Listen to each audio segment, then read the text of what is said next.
మా ప్రియ రక్షక, వాక్యము ధ్యానిస్తూ ఉండగా మనోఆత్మ నేత్రములు తెరవండి. విని గ్రహించి అర్థము చేసుకొని వాక్యానుసారము జీవించులాగున ఈ రాత్రికాల సమయం మీరే మా అందరితో మాట్లాడమని ప్రభువును ప్రియ రక్షకుడైన యేసు నామమున ఈ వాక్యోపదేశం ప్రారంభిస్తున్నాము తండ్రి. న్యాయాధిపతుల గ్రంథము 19వ అధ్యాయంలో మనం ఒక జరిగిన సంఘటన, ఇది ఒక వాస్తవిక సంఘటన మనము గమనిస్తే మనకు ఎంతో భయంకరంగా అనిపిస్తుంది. ఈరోజు మన చుట్టూ ఉన్న పరిస్థితుల్ని చూసినప్పుడు ఇంత అన్యాయమా, ఇంత అక్రమమా, ఇంత మోసమా, పాపం పరిపక్వత చెందింది అనుకుంటాం. అయితే ఇది న్యాయాధిపతుల దినములలో అని రాయబడి ఉంది కదండి. న్యాయాధిపతుల గ్రంథం అంటే ఏ కాలం అంటే, మరి ఐగుప్తులో నుంచి ఇజ్రాయేలీల్ని మోషే విడిపించి కానాను అనే దేశమును స్వాస్థ్యముగా వారికి ఇచ్చి 12 గోత్రాల వారికి కానాను స్వాస్థ్యముగా పంచి ఇచ్చిన తర్వాత ఈ 12 గోత్రాలు కానానులో ఎక్కడి వాళ్ళు అక్కడ సెటిల్ అయిన తర్వాత అప్పుడు ప్రారంభించబడ్డ దినాలు. అంటే కష్టకాలం తొలగిపోయింది, బానిసత్వం తొలగింది, దేవుడిచ్చిన వాగ్దాన దేశానికి కానానుకు అందరూ చేరారు. 12 గోత్రాల వాళ్ళు ఆ కానాన్లో ఒక్కొక్కడు ఒక గోత్రాన్ని, ఒక్కొక్క ఏరియాను పంచుకున్నారు. న్యాయంగా ఎవరికి చెందాల్సింది వాళ్ళకు. ఇండ్లు కట్టుకున్నారు, వాకిండ్లు కట్టుకున్నారు, వ్యవసాయం చేసుకుంటున్నారు, పంట పండించుకుంటున్నారు, తింటున్నారు, తాగుతున్నారు, దర్జాగా బతుకుతున్న దినాలలో ఏమి జరిగింది? 19వ అధ్యాయము 1వ వచనము, ఇజ్రాయేలీలకు రాజు లేని దినములలో అని కథ ప్రారంభించబడుతుంది. ఇజ్రాయేలీలకు రాజు లేని దినములలో జరిగిన కథ. ఆ కథ ఎట్లా ముగిసింది? 21వ అధ్యాయము 25వ వచనం, ఆ దినములలో ఇజ్రాయేలీలకు రాజు లేడు. అవునా? రాజు లేని దినాలలో జరిగిన కథ, రాజు లేకుండా ముగిసిన కథ. ప్రతివాడును తన ఇష్టానుసారముగా ప్రవర్తించుచూ వచ్చాడు. రాజు లేనందున ప్రతి ఒక్కడు ఎలా ప్రవర్తించడం మొదలుపెట్టాడట? ఇష్టానుసారముగా. క్లుప్తంగా అక్కడ జరిగిన సంగతి ఏంటనేది చెప్తాను. రాజు లేని దినములలో లేవీయుడైన ఒకడు ఎఫ్రాయిమీల మన్యపు ఉత్తర భాగమున పరదేశిగా నివసించుతుండెను. అతడు యూదా బెత్లెహేము నుండి ఒక స్త్రీని ఉపపత్నిగా తీసుకొని వచ్చాడు. ఈ ఉపపత్నిగా వచ్చిన ఆమె ఈయనతో పాటు కొంతకాలం ఉన్నది, కానీ నమ్మకత్వంగా లేదు. ఆ అమ్మాయి నమ్మకత్వంగా లేదు. భర్తను మోసగించి అక్రమ సంబంధం పెట్టుకొని వేరే వాడితో వ్యభిచరించెను అని 2వ వచనంలో స్పష్టంగా రాయబడి ఉంటుంది. భర్తను మోసగించి వేరే వాడితో వ్యభిచరించి చివరికి ఏం చేసింది? ఆ భర్తను విడిచిపెట్టి తన తండ్రి ఇంటికి వెళ్ళిపోయాను. తన తండ్రికి ఇంటికి వెళ్ళిపోయి అక్కడే 4 నెలలు ఉన్నది. అరే, నా భార్య లేదు కదా, నా భార్య వెళ్ళిపోయింది కదా అని ఈయన తన మామ దగ్గరికి పోయాడు. అంటే తన భార్యను తెచ్చుకోవడానికి భార్య యొక్క పుట్టింటికి పోయాడు. భార్య యొక్క పుట్టింటికి పోయాడు. అల్లుడు వచ్చిన దాన్ని చూసి ఆ ఇంటి యజమాని, అంటే ఆ అమ్మాయి వాళ్ళ తండ్రి ఎంతగానో సంతోషించి, ఆహా, నా బిడ్డ ఇంత తప్పు చేసినా, ఇంత పాపం చేసినా తిరిగి నా అల్లుడు క్షమించి తీసుకుపోవడానికి వచ్చాడు అని మంచిగా ఒక 2-3 దినములు విందు చేసి భోజనం పెట్టి తృప్తిగా కడుపు నిండా ఉండి, ఇక నేను బయలుదేరి వెళ్తానని బయలుదేరాడు. 3వ దినాన బయలుదేరితే, అయ్యా భోజనం చేసిపో అని భోజనం అంటే ఆ రోజుల్లో ఏట కొయ్యాలా, దాన్ని ఇది చేయాలా, వంట చేయాలి, అంత చేసేలాగా మళ్ళీ పొద్దుగుంకేది. అరే, పొద్దుగుంకిందిగా, ఈ రాత్రి పడుకొని తెల్లారిపో అన్నాడు. 3వ రోజు గడిచింది. 4వ రోజు మళ్ళీ పొద్దుగాలు లేచిండు. ఈ పొద్దుగాలు ఏం పోతావు, తినిపో, ఖాళీ కడుపుని ఏం పోతావు అని మళ్ళీ ఏడ కూర్చుండు. మళ్ళీ విందు చేసిండు. ఈలోగా మళ్ళీ రాత్రి అయింది. ఈ రాత్రి ఏడబోతావు, మళ్ళా పడుకొని తెల్లారిపో. అట్లా 3వ దినం బయలుదేరాల్సినోడు 3వ దినం గడిచే, 4వ దినం గడిచే, 5వ దినం గడిచే, ఇక 5వ దినాన ఇక చివరికి విరక్తి వచ్చింది నాకు. పోతా అంటే ఊరికే పొద్దుగాలు లేస్తే ఖాళీ కడుపునెట్ట పోతామంటావు, భోజనం పెట్టేలోగా రాత్రి అవుతుంది, ఈ రాత్రి ఎట్ట పోతామని నన్ను పోనీయట్లే అని 5వ దినాన చీకటి పడుతున్నా కూడా ఇక నేను బయలుదేరి వెళ్ళిపోతా అని తన ఉపపత్నిని తన పనివాడిని తీసుకొని బయలుదేరి ముందుకు పోయాడు. మరి ఆ రాత్రిపూట ప్రయాణం చాలా ప్రమాదకరం, క్షేమకరం కాదు. మరి అడవిలో క్రూర మృగాలు పడవచ్చు, దారి దోపిడీదారులు పడవచ్చు. తన పనివాడు అన్నాడు, అయ్యా చీకటి పడతా ఉన్నది, దారిలో ఒక ఊరు ఉన్నది, ఆ ఊరిలో ఆగుదామా అంటే, అన్యులకు ఈ ఊర్లలో మనం ఆగం, మనము ఇజ్రాయేలీలం, మన 12 గోత్రీకుల ఊర్లలో తప్ప మరి వేరే ఏ ఊరిలో కూడా మనం అడుగు పెట్టం, ఆగమని దారిలో ముందుకు పోతా పోతా పోతా పోతా చివరికి చీకటి అయితే ఇజ్రాయేలీల యొక్క 12 గోత్రాలలో బెన్యామీను అనే ఒక గోత్రం ఉన్నది. ఈ బెన్యామీనీల యొక్క ఒక గ్రామంలో ఆ రాత్రి వాళ్ళు ఆగారు. ఆ ఊరోళ్ళు ఎవరు వాళ్ళని చేర్చుకోలే, సంత వీధుల్లో పశువులాగానే నిలబడ్డారు. వాళ్ళకి ఎటు పోవడానికి దారి లేదు, అవకాశం లేదు. ఎవరో ఒక ముసలాయన పలకరించాడు, ఏందయ్యా మరి నడివీధుల్లో సంతలో మీరు ఈ రాత్రి ఎలా గడుపుతారు, నేనేమన్నా చేయగలనా మీకోసం అని అంటే, అయ్యా మాకు చేయడానికి ఏం లేదు, మా భోజనం మాకుంది, మా ఒంటెలకు సరిపడా ఆహారం మాకున్నది, జస్ట్ తలదాచుకోవడానికి మాకు నీడుంటే చాలు, సరే రండి నా ఇంట్లో తలదాచుకోండి, మీదేదో మీరు తినండి. ఆ రాత్రి తలదాచుకున్నారు. ఎవరు? ఈ ఎఫ్రాయిము యొక్క ఉపపత్ని, అలాగే ఆ సేవకుడు పనివాడు మరి వచ్చారు, తలదాచుకున్నారు. ఆ ఊరిలో ఉన్న వాళ్ళు బెంజామీనీయులు, ఆ బెన్యామీనీయులు అనమాట, బెంజమినైట్స్ అంటాం వాళ్ళను. ఈ బెన్యామీనీయులు ఎవరండి? ఇజ్రాయేలు యొక్క 12 గోత్రాలలో వీరు ఒక గోత్రమే. వీరు ధర్మశాస్త్రాన్ని, మోషే ధర్మశాస్త్రాన్ని అనుసరించే వాళ్ళే, మరి మోషే ఇచ్చిన 10 ఆజ్ఞలు పాటించే వాళ్ళే. ఆ రాత్రి వీళ్ళ ముసలోడి ఇంటికి వచ్చి ఆ ఊరోళ్ళంతా గొడవ చేయడం మొదలుపెట్టారు. ఒరే ముసలోడా, నీ దగ్గరకు వచ్చిన నీ గెస్ట్లను, నీ యొక్క అతిథులను ఈ రాత్రి మా దగ్గరికి పంపించు, మేము వారిని పాడు చేయాలి. చూడండి ఎంత పాపము, ఎంత భయంకరమైన పాపము. వాళ్ళు ఐగుప్తు బానిసత్వంలో ఉన్న వారిని వెతికి పిలిచినవాడు దేవుడు. ఈరోజు వాళ్ళకు తిండి ఎక్కువయ్యి ఇండ్లు వాకిండ్లు కట్టుకొని, అందుకే ఈ కథ ప్రారంభములోనే ఇజ్రాయేలీలకు రాజు లేని దినములలో అని మొదలయ్యి ఆ కథ ముగించడం కూడా 3 అధ్యాయాల కథ ఉంటుంది. ఎవడి ఇష్టానుసారముగా వాడు ప్రవర్తించసాగాను. చివరికి ఆ రాత్రి ఏం చేస్తారు, ఈమె యొక్క ఉపపత్నిని మరి బయటికి తీసుకెళ్ళి ఊరు వాళ్ళంతా పాడు చేసి, తెల్లారే వరకు కూడా ఊర్లో ఎంతమంది ఆ బెన్యామీనీయులు ఉన్నారో అంతమంది ఆ యొక్క స్త్రీని పాడు చేసి, చివరికి ఆ స్త్రీ పెందల కడ గడప మీద చేయి పెట్టి తన చివరి శ్వాస విడిచి చనిపోయినట్లుగా ఆ కథ మనం చూస్తాం. ఉదయాన్నే లేచి తన భర్త లేపుతూ ఉంటాడు, ఆమె చనిపోయి ఉంటుంది. చేసేదేమీ లేక ఆ శవాన్ని మోసుకొని తన ఊరికి వెళ్ళి ఆ భర్త ఆ శవాన్ని 12 ముక్కలుగా కోస్తాడు.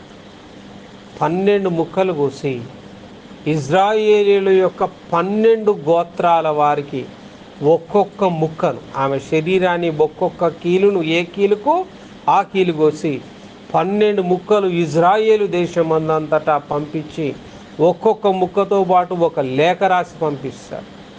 దేవుని ప్రజలుగా పిలువబడుచున్న ఇజ్రాయేలు ప్రజలలో చూడండి నా భార్యని ఏం చేశారో బెన్యామీనీయులు. ఒక రాత్రి నేను వారి ఊరిలో బస చేసినందున నా భార్యను పాడు చేసి నా భార్యను ఈ రీతిగా అవమానపరిచి, కాబట్టి ఇజ్రాయేలీలారా రండి నాకు న్యాయము చేయండి అని పిలిపిస్తే ఇజ్రాయేలీలందరూ 12 గోత్రాల వారు ఏకమవుతారు. ఇజ్రాయేలు ఐగుప్తు నుంచి విడిపించబడి కానానును స్వాధీనపరుచుకున్న నేటి వరకు ఇజ్రాయిలీలో ఇలాంటి ఆఘాత్యము ఎవ్వడు చేయలేదు. ఇంత భయంకరమైన ఘోరమా, ఇంత పాపమా? పదండ్ర వాడి సంగతి చూద్దామని ఇజ్రాయేలీలు అందరూ వచ్చారు. బెన్యామీనీయుల మీద యుద్ధం చేశారు. బెన్యామీనులను ఓడించారు.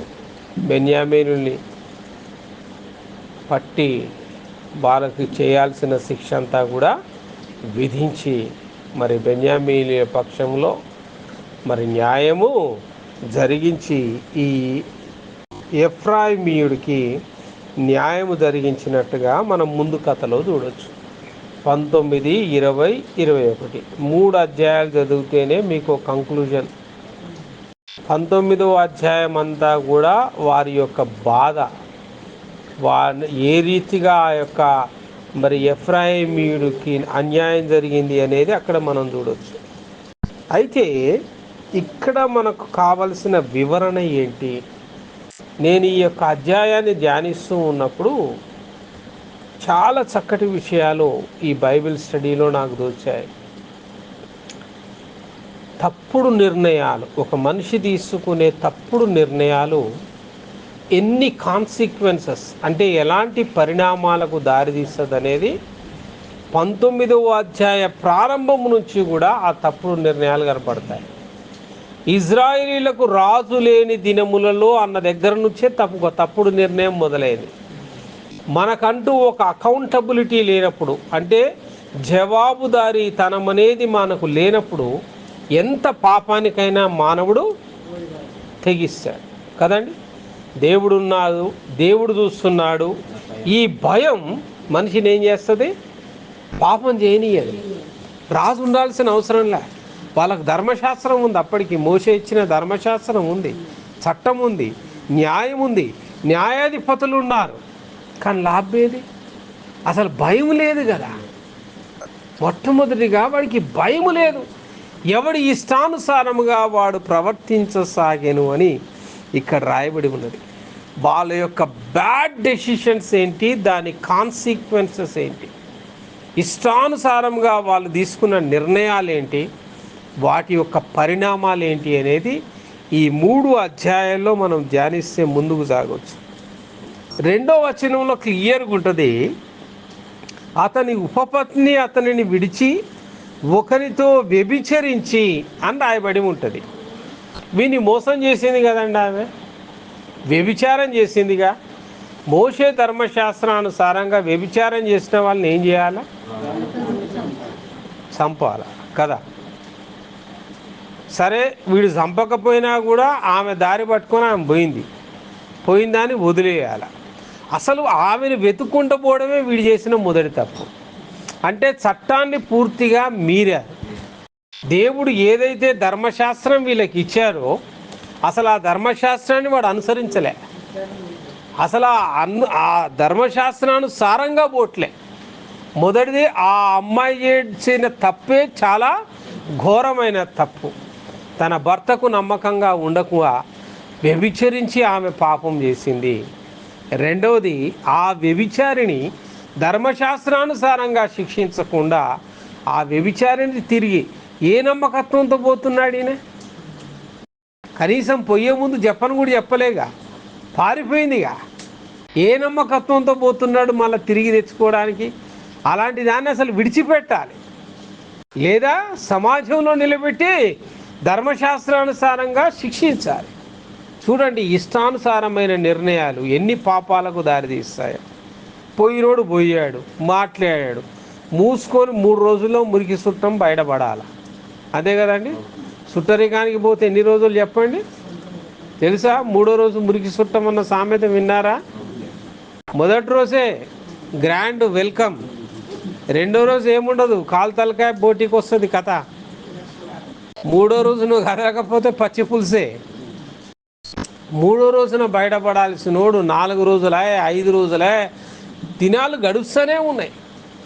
బయటకు వచ్చినావు, మరి పగలన్న బయలుదేరాలిగా. రాత్రిపూట ఎన్నో ఒక దగ్గర ఇరుక్కుంటామని తెలుసుగా.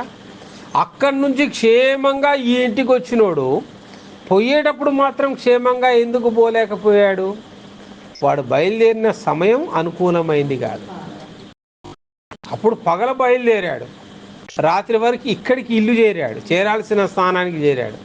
ఇక్కడ కూడా పగలు బయలుదేరితే అక్కడికి కూడా సాయంత్రం వరకు ఖచ్చితంగా చేరేవాడు. మధ్యలో ఇంకొకటి దగ్గర ఆగాల్సిన కర్మ పట్టేదే కాదు. బయలుదేరడమే, సాయంత్రం బయలుదేరాడు ఇష్టానుసారముగా. అదే ఇక్కడ మనం నేర్చుకోవాల్సింది, ఇష్టానుసారముగా. ఇజ్రాయేలుకు రాజు లేడు, ఎవడి ఇష్టానుసారముగా వాడు ప్రవర్తించ మొదలుపెట్టాడు. వేల కాని వేలలో 19వ అధ్యాయం 10వ వచనం క్లియర్గా ఉంటుంది. అతడు అక్కడ ఆ రాత్రి గడప నొల్లక లేచి వెళ్ళి యెబూసను యెరూషలేము ఎదుటికి వచ్చెను.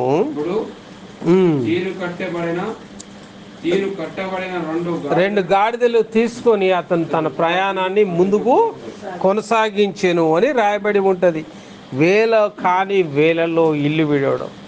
ఈ రోజుల్లో ప్రమాదాలు అవుతున్నాయి, ఆడవాళ్లకు రక్షణ లేదు, రాత్రిపూట ఇన్ని ప్రమాదాలు అవుతున్నాయి అని మనం ఎన్నో వార్తలు వింటూ ఉన్నాం. అసలు మొట్టమొదటి ఆలోచన చేయాల్సింది, రాత్రులు ఎందుకు తిరగాల? రాత్రి అంటేనే చీకటి సామ్రాజ్యం కదండి. రాత్రి అంటే చీకటి సామ్రాజ్యం. చీకటికి అధికారం ఇవ్వబడ్డది. అంటే పాపమంతటికి పునాది చీకటి, రాత్రే. అసలు రాత్రిపూట మనం రోడ్ల మీద తిరగడమే తప్పు. రాత్రి విశ్రమించడానికి దేవుడిచ్చాడు. అందుకే మన ప్రయాణాలు కూడా చూసుకొని బయలుదేరాలి, విచ్చలవిడిగా కాదు, ఇష్టానుసారంగా కాదు. ఇంట్లో ఆడపిల్లలున్నా మగపిల్లలున్నా, ఈ రోజుల్లో ఆడ మగ తేడా లేదండి. అన్యాయం జరగడానికి, అక్రమం జరగడానికి ఆడవాళ్ళందరూ మంచిగా ఏం లేదు. భర్తల్ని భయంకరంగా మోసం చేసి భర్తల్నే చంపే ఆడవాళ్ళు తయారయ్యారు ప్రస్తుతం సమాజంలో. ఆడవాళ్ళు అది జాలిపడే పరిస్థితుల్లో ఇప్పుడు లేనే లేదు సమాజం. ఆడవాడైనా మగవాడైనా అసలు వాడు మంచివాడో చెడ్డవాడో తెలవని భయంకరమైన సమాజంలో మనం బతుకుతూ ఉన్నాం. ఇక్కడనే ఆ అమ్మాయి చూడండి, తన భర్తను విడిచి వేరే వాడితో వ్యభిచరించెను అని రాయబడి ఉన్నది. మరి ఆడామె అని జాలిపడడానికి అవకాశమే లేదు, అవునా కదా? ఎంత పాపము చేసినది చూడండి ప్రియులారా. మరి ఇలాంటి పాపములో బతుకుతున్న దినాల్లో ఎవ్వరికి నచ్చినట్టుగా ఇష్టానుసారంగా వాళ్ళు చేసి ఈ సమస్యను తీసుకొచ్చినట్టు మనం గమనిస్తున్నాం. వారు రాత్రి బయలుదేరకుండా ఉంటే అసలు ఈ సమస్య వచ్చేది కాదు. తర్వాత ఇక్కడ ఇంకొకటి మనం గమనించవచ్చు. ఆ రాత్రి బెన్యామీనీయులందరూ వచ్చి ఆ ముసలివాడి ఇంటికి వచ్చి, అరే నీ ఇంటికి వచ్చిన ఆ యొక్క అతిథిని మా దగ్గరికి పంపు, ఈ రాత్రి మేము వాని అనుభవించాలి అని అంటే, ఆ ముసలివాడు ఏమంటున్నాడు చూడండి అక్కడ 24వ వచనంలో, ఇదిగో కన్యకయైన నా కుమార్తెయును ఆ మనుష్యుని ఉపపత్నియును ఉన్నారు, నేను వారిని బయటికి తీసుకొని వచ్చేదను, మీరు వారిని నీచపరిచి మీ ఇష్ట ప్రకారముగా వారి ఎడల జరిగింపవచ్చును గాని ఈ మనుష్యుని ఎడల ఈ వెర్రి పని చేయకూడదని వారితో చెప్పాను. ఇది ఎంత వింత ఆలోచన చేయండి. అంటే ఆ మనుషుడు ప్రత్యేకించబడ్డవాడా? ఆ మనుషుడికేమో గౌరవం కావాలా? ఆ మనుషుడికేమో బాగా మరి ఏ భంగం కలగకూడదా? ఆ మనుషుని కోసం అవసరమైతే ఆ ఇంటి యజమాని తన బిడ్డనివ్వడానికి సిద్ధపడుతున్నాడు, ఆ మనుషుని భార్యనివ్వడానికి ఇష్టపడుతున్నాడు, కానీ ఇంటికి వచ్చిన అతిథిని మాత్రం అప్పచెప్పట్లేదు. అసలు ఏ రకంగా న్యాయం అండి ఇది? అందుకే ఎవడి ఇష్టానుసారముగా, అంటే ఇక్కడ ఎట్లా కనపడుతుందంటే ఒక మొగోడి విలువ కంటే ఆడదాని విలువకు లెక్కే లేదు. ఆడదాని మాన ప్రాణానికి ఏమాత్రం లెక్క లేకుండా వాడి ఉపపత్ని అంటే అది వాడి కర్మ కదా. కానీ ఆ ఇంటి యజమాని ఏం చేస్తున్నాడు? నా కుమార్తె కూడా ఉన్నది అంటున్నాడు. అంటే ఎంతగా బరితెగించారు మనుషులు, ఎంత స్వార్థంతో బతుకుతున్నారు.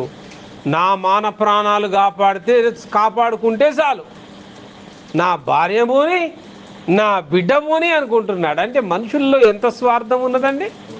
ఈ రోజుల్లో ఉందా స్వార్థం? ఎప్పటి దినాలు ఇది? రాజులే లేక నీ దినాల్లో నుంచే మనుషుల్లో స్వార్థం పెరిగిందే కానీ కొత్తగా వచ్చిందేం కాదు. మనుషుల్లో పాపం పెరిగిందే కానీ కొత్తగా వచ్చిందేం కాదు. లోకంలో దౌర్భాగ్యం పెరిగిందే కానీ కొత్తగా వచ్చిందేం కాదు. ఈ చరిత్ర ఇప్పటి చరిత్ర అండి. నేను ఈ చరిత్ర చదువుతూ ఉంటే 19వ అధ్యాయం చదువుతూ ఉంటే న్యాయాధిపతుల్లో నాకు ఎంత ఆశ్చర్యం అనిపించిందంటే, ఇప్పుడు ఆడ ఈడ జరిగే వార్తలు మనం విని ఇంత ఆశ్చర్యపోతున్నాం. ఆ రోజు ఎంత భయంకరమైన ఘోరం జరిగింది. దేశం అంతా కూడా ఒక్కసారిగా గల్లు అన్నది. చూడండి ప్రియులారా, ఎవడి ఇష్టానుసారంగా, అంటే ఒక బ్యాడ్ డెసిషన్ ఎన్ని కాన్సిక్వెన్సెస్కు దారితీసిందే కనపడుతుంది. ఒక చెడు నిర్ణయం. ఏంటా చెడు నిర్ణయం? భర్తను విడిచినందున, వేరే వాడితో వ్యభిచరించినందున ఇంత ప్రమాదాలకు దారితీసింది. లేదంటే హాయిగా ఆ కుటుంబం ఉండేది కదండి, బ్రహ్మాండంగా ఉండేదిగా. ఎన్ని సమస్యలకు ఒకదాని తర్వాత చివరికి మరి ఆ రాత్రంతయు ఆ యొక్క ఉపపత్నిని తీసుకుపోయి బెన్యామీనీలు పాడు చేసిన తర్వాత మరి పగలు ఆ యొక్క ఉపపత్ని, అంటే ఆ ఇంట్లో అసలు వీడు ఎలా పడుకోగలిగాడు చూడండి. తన భార్యను బయట ఊరు వాళ్ళందరూ పాడు చేస్తూ ఉంటే ఆ రాత్రి వీడి ఇంట్లో ఎలా నిద్రపోగలిగాడండి? ఎంతదా బాధ్యతారాహిత్యం వీడికి ఉంటే. ఆ మాత్రం దానికి అసలు తెచ్చుకోవడానికి ఎందుకు పోయింది వీడు? వాళ్ళ తల్లిగారి ఇంట్లో ఏదో రకంగా బతికేది కదా, తెచ్చుకోవడానికి ఎందుకు పోయాడు వీడు? చేతగానోడు. పోయి చూడండి ప్రియులారా, ఆ రాత్రి తెల్లారిన తర్వాత ఇక బయలుదేరదామని లేచి, అంటే రాత్రి ఏమీ జరగనట్టు బయలుదేరదామని లేచాడు.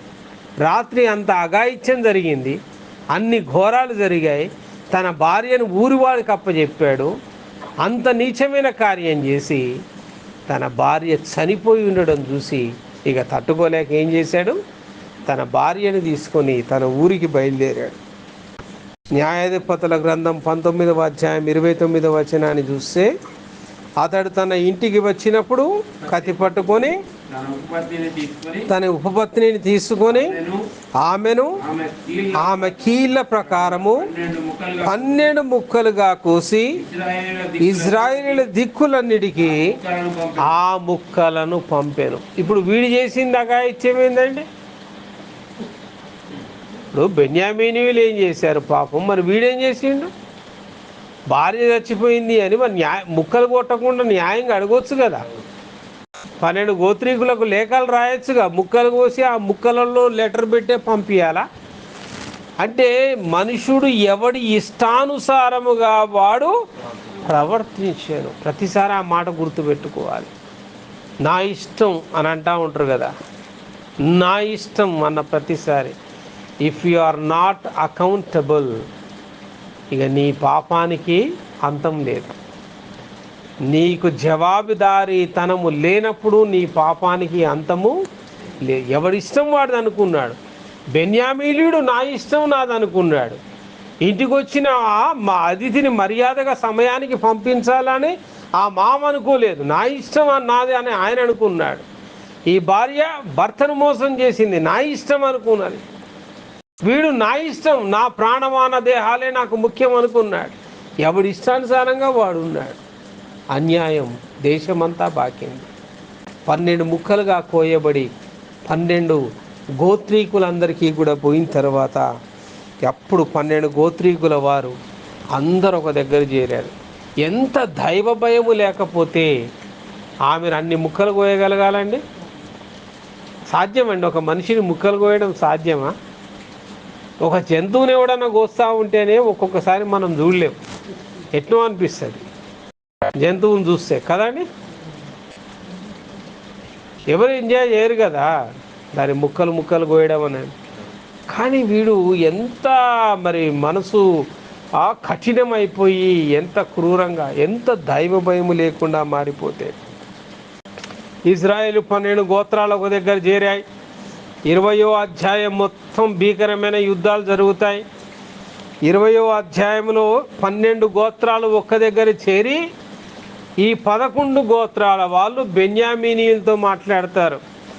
ఒరే, మీ ఊరు వాళ్ళు ఏమిరా ఇలాంటి అఘాయిత్యం చేశారు, ఈ ఊరోళ్ళను మాకు అప్పచెప్పండి. మాకు బెన్యామీను గోత్రం అంతటితో మాకు శత్రుత్వము లేదు. ఈ ఊరు వారు పాపం చేశారు కాబట్టి ఆ ఊరు వాళ్ళను మాకు అప్పచెప్పండి.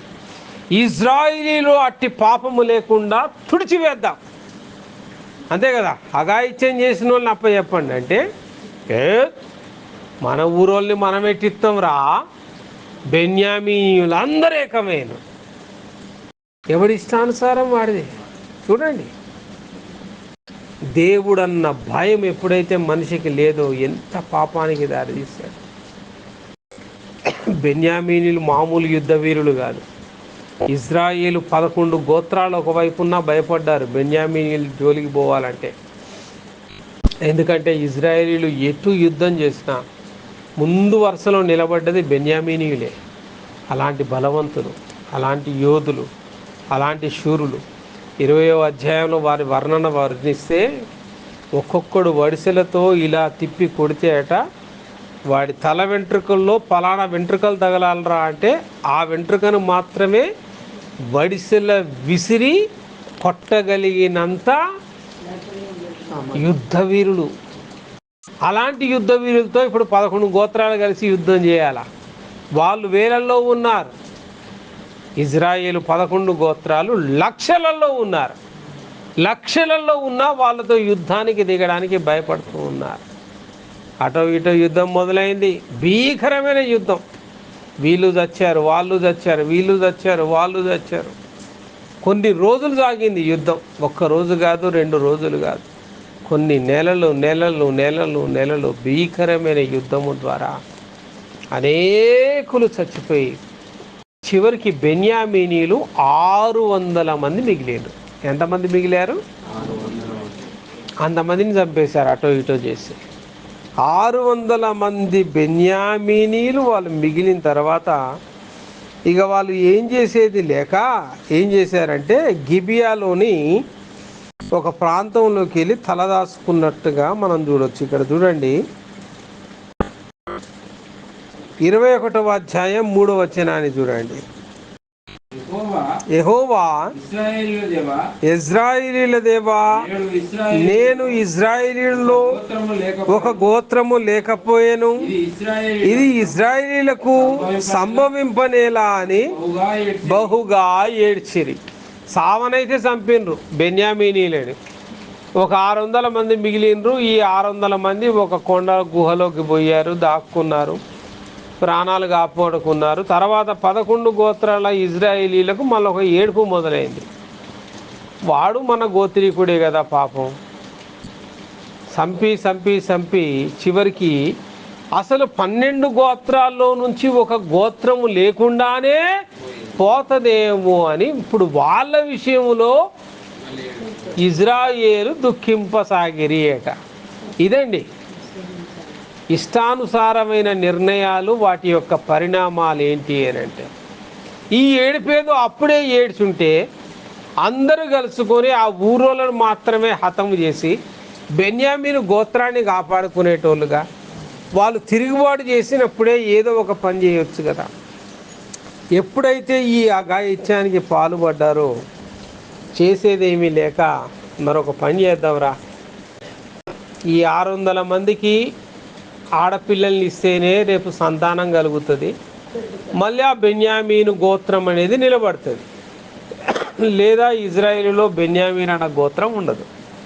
కానీ వీళ్ళు చేసిన అఘాయిత్యానికి ఇజ్రాయేలులో ఎవ్వరు కూడా వాళ్ళ యొక్క ఆడపిల్లల్ని బెన్యామీనీలకు ఇయ్యకూడదు అని ఒక శపథం చేసుకున్నారు అందరూ. మరి ఇప్పుడు ఎట్లా ఇయ్యాల వాళ్ళను? ఇంత భీకరమైన యుద్ధం జరుగుతుంటే ఇజ్రాయేలీలో రాని గోత్రీకులు ఎవరైనా ఉన్నారా? వెతికి పట్టండి రా అంటే న్యాయాధిపతుల గ్రంథము 21వ అధ్యాయము 12వ వచనంలో యాబిష్గిలాదు నివాసులు ఆ యుద్ధానికి రారు. ఎవరండి? యాబిష్కేలాదు నివాసులు. ఇప్పుడు వీళ్ళు ఏమంటారంటే, ఇంత భీకరమైన పోరు జరుగుతుంటే ఆ ఊరోళ్ళు రాలే కాబట్టి ఆ ఊర్లో ఎంతమంది ఆడోళ్ళు ఉన్నారో పట్టండిరా, ఆ ఊర్లో కన్నె పిల్లల్ని పట్టుకోండి, మిగతా వాళ్ళందరినీ చంపేయండి, పెళ్ళి కానీ కన్నె పిల్లల్ని పట్టుకోండి అంటే 400 మంది ఆడపిల్లలు దొరుకుతారు. ఈ 400 మందిని తీసుకొచ్చి ఏం చేస్తారు? బెన్యామీనీలకు ఇస్తారు. పోన్రా వీళ్ళకి పెళ్ళిళ్ళు చేయండి అని. ఏ లెక్క కుదురుతుందండి అది? ఇప్పుడు 200 మంది తక్కువ పడ్డారు ఈడ. మరి ఈ 200 మంది ఎక్కడి నుంచి సెటిల్ చేయాలా? ఈ 200 మంది సెటిల్ చేయడానికి వీళ్ళు ఇంకొక ఉపాయం అయింది. మేమైతే మా ఆడపిల్లల్ని ఇయ్యము, నీకు చేయాలన్నా కూడా ఇక లేదు. ఏటేటా మనకు ఒక పండగ వస్తుంది. ఆ పండగలో కన్యపిల్లలందరూ కూడా నాట్యం ఆడుతూ ఉంటారు. ఆ పండగలో వచ్చి ఆ పండగలో నాట్యం ఆడుతూ ఉన్నప్పుడు మీరు ఆ చెట్ల సాటున దాక్కుని ఒక 200 మంది ఆడపిల్లలు ఎత్తుకొని కిడ్నాప్ చేసి తీసుకుపోండి. తీసుకుపోయి ఆ తక్కువ పడ్డ 200 మందిని పెళ్లి చేసుకోండి. అంటే ఎన్ని పాపాలో చూడండి. ఒక్కటా రెండా? పాపం మీద పాపం, పాపం మీద పాపం, పాపం మీద ఇజ్రాయేలీయులు చేయాల్సిన పనులండి. మోషే ధర్మశాస్త్రాన్ని అనుసరించే వాళ్ళు, దేవుడు ఎంత గొప్ప విడుదల ఐగుప్తు నుంచి ఇచ్చాడు, మన్నాను భుజించిన వారు కదండి, మందసాన్ని పెట్టుకున్నవారు, పగలు మేఘస్తంభముగాను రాత్రి అగ్నిస్తంభముగాను దేవుడు తోడు నడిచినవాడు. ఇలాంటి గొప్ప జనములు ఎప్పుడైతే ఇండ్లు వాకిండ్లు కట్టుకొని కడుపు నిండా తిని మరి ఒళ్ళు కొవ్వెక్కి బలిసిందో, వాళ్ళ ఆలోచన విధానాలు ఎంత క్రూరంగా ఉన్నాయో, ఎంత భయంకరంగా ఉన్నాయో చూడండి.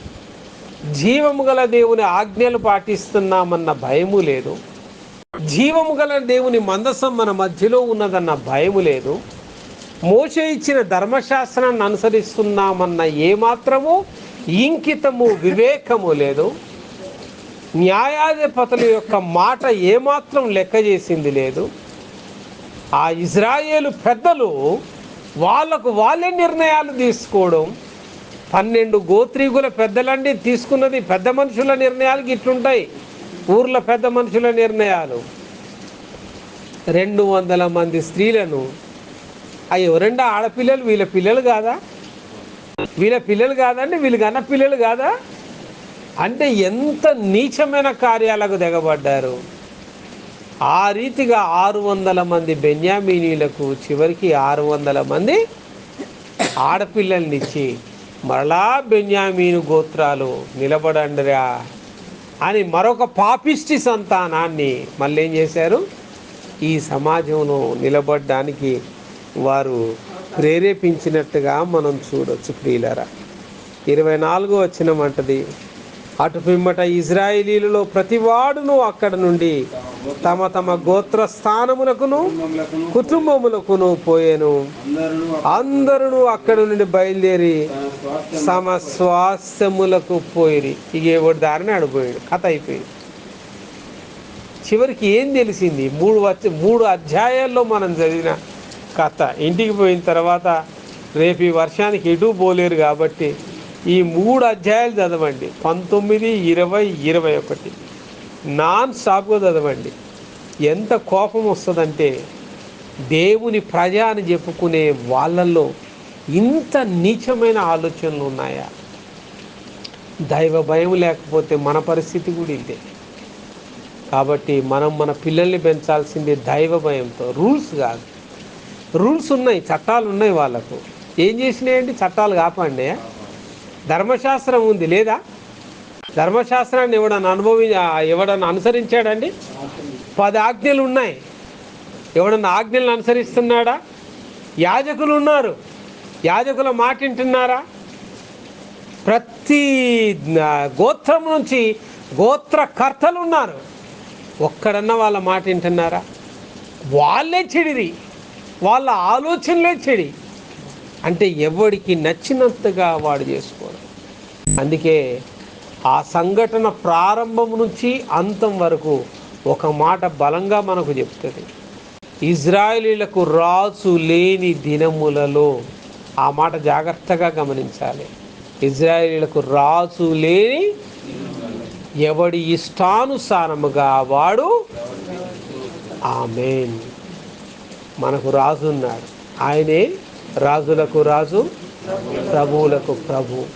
ఆయన మన ప్రభువైన, ఆయన చూస్తున్నాడన్న భయం మనకు ఉండాలి. మన పిల్లలకు ఆ భయం నేర్పాలి. నానా, రేపు నువ్వు హాస్టల్లో ఉన్నా, కాలేజీలో ఉన్నా, ఉద్యోగంలో ఉన్నా, పరాయి ఊరిలో ఉన్నా, పరాయి దేశంలో ఉన్నా, నిన్ను చూచుచున్నా దేవుడున్నాడు. నాన్నకు నువ్వు చెప్పాల్సిన అవసరం లే, అమ్మకు నువ్వు చెప్పాల్సిన అవసరం లే, కానీ నీ దేవునికి నువ్వు జవాబు చెప్పాలి. జాగ్రత్త, మాకు అబద్ధాలు చెప్తావేమో, మమ్మల్ని మోసం చేసే ప్రమాదం ఉంటుందేమో. నీ దేవుడు వెక్కిరించబడడు. ఆయన చూచుచున్న దేవుడు, ఆయన సజీవుడు. మన పిల్లల్ని ఎప్పుడైతే దైవ భయములో మనం పెంచుతామో ఆ భయం వాళ్ళని కాపాడుతుందండి.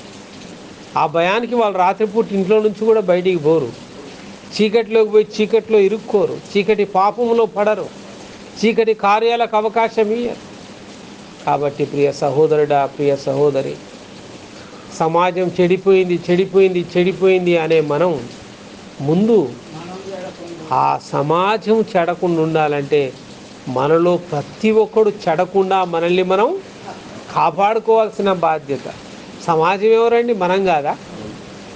మనం మంచిగుంటే సమాజం మంచిగా ఉంటుంది. చాలా జాగ్రత్తగా ఉండాలి. మన పిల్లల్ని జాగ్రత్తగా పెంచాలి.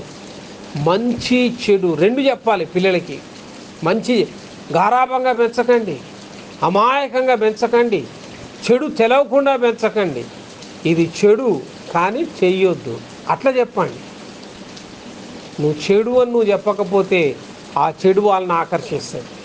కాబట్టి క్రీస్తునందు ప్రియులారా, ఆనాడు న్యాయాధిపతులు కాలంలో జరిగిన దానికంటే ఘోరమైన పరిస్థితులు రేజు మన చుట్టూ జరుగుతూ ఉన్నాయి. ఆ పరిస్థితుల్లో మనం పడిపోకుండా, ఇష్టానుసారంగా ఉండకుండా దైవ భయంతో జీవిద్దాం. దైవ భయంతో మన కుటుంబాలని పెంచి కాపాడుకుందాం. దైవ భయంతో మన పిల్లల్ని కాపాడుకుందాం. దైవ భయంతో మన సంఘాల్ని కాపాడుకుందాం.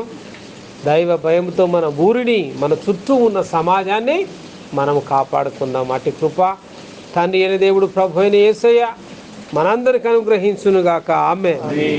రండి ప్రార్థన చేసుకుందాం.